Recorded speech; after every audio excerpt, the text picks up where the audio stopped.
Welcome to Samba Samba. Enjoy the video. You start now, power the console fully off and remove the micro SD card to avoid data loss.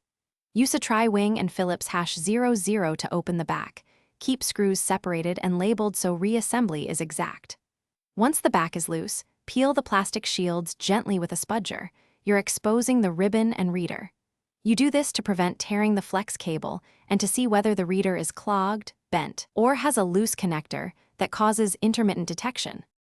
Once exposed, inspect the micro SD reader and flex cable closely. Bent pins, corrosion, or lifted pads explain detection failures.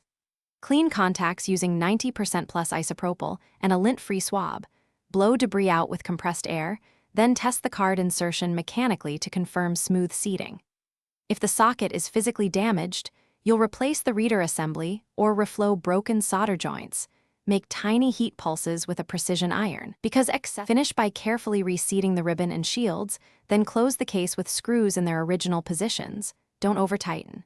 Boot the switch, check system settings, and format or mount the micro SD, then copy a small file to verify read/write. If the card still isn't recognized, make sure you try a known good card and repeat cleaning. Sometimes tiny debris hides.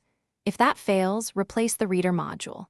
Tip: if intermittent, wiggle test the slot during power on to isolate a loose connection.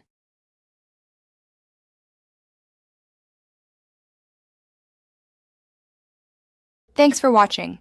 Consider subscribing if we helped you.